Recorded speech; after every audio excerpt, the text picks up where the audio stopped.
অনেক অনেক দিন আগের কথা। একবার আল্লাহর এই জগতের এক অংশে ঘটেছিল এক আশ্চর্য ঘটনা। ঘটনাক্রমে কোনো এক দেশের এক রাখাল রাজ্যের প্রধান উজিরের পদ লাভ করেন। তখনকার দিনে প্রধান উজিরের পদটির গুরুত্ব আজকের প্রধানমন্ত্রীর পদের ন্যায় ছিল। কিন্তু সেই রাখাল দেশের এত উচ্চ মর্যাদা সম্পন্ন পদের অধিকারী হওয়া সত্ত্বেও প্রতিদিন নিজের পূর্বের বাড়িটিতে কিছুক্ষণ অবস্থান করতেন। তিনি নিয়মিত কিছুক্ষণ সেখানে কাটিয়ে অবশেষে রাজদরবারে বাদশার হুকুমের অপেক্ষায় থাকতেন। এভাবে তার অনেক দিন কেটে যায়।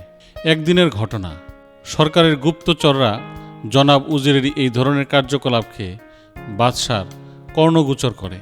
তারা বাদশাকে বলে, জনাব, উজির প্রতিদিন একান্ত গোপনে তার পূর্বের বাড়িতে কিছুক্ষণ নিঃসঙ্গ সময় কাটান। তার এই কাজের ব্যাপারে কেউ কোনো কিছু অবগত নয়। গুপ্তচরদের রিপোর্ট শ্রবণ করে বাদশাহ মনে সন্দেহের সৃষ্টি হলো। তিনি স্বয়ং ব্যাপারটি দেখার জন্য উদ্গ্রীব হয়ে ওঠেন।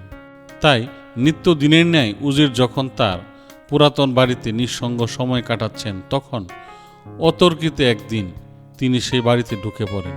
উজিরের কক্ষে প্রবেশ করা মাত্রই তার চোখে ধাঁধা লেগে যায়। বাদশাহ নিজের চোখের প্রতি সন্দেহ করতে লাগল। তিনি যা দেখছেন তা ঠিক আছে তো? তিনি উজিরকে দেখতে পেলেন যে উজির সাহেব রাখালের পোশাক পরে লাঠি নিয়ে রাখালের মতো আওয়াজ তুলছেন। অবাক কণ্ঠে প্রশ্ন করলেন বাদশাহ, আমি একই দেখছি উজির? উজির একেবারেই বুঝতে পারেননি যে এখানে বাদশাহ উপস্থিত আছেন। তিনি প্রথমে হতচকিত হয়ে যান, কিন্তু সঙ্গে সঙ্গে নিজেকে সামলিয়ে তিনি উত্তর দিলেন, জি, আপনি যা দেখছেন ঠিকই দেখছেন। আমি এখানে প্রতিদিন আসি যেন আমার জীবনের শুরুর কথা ভুলে না যাই এবং কাজে কর্মে ভুল না করে বসি।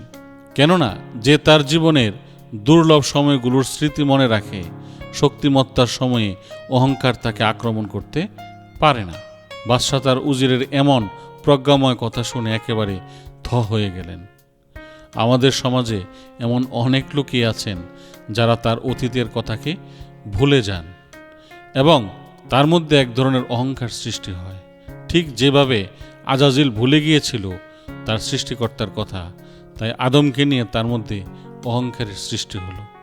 আমাদের উচিত প্রতিটা মানুষেরই তার অতীতকে মনে রাখা, সেখান থেকে শিক্ষা নিয়ে তার ভবিষ্যৎকে গড়া, বর্তমানে বেঁচে থাকা।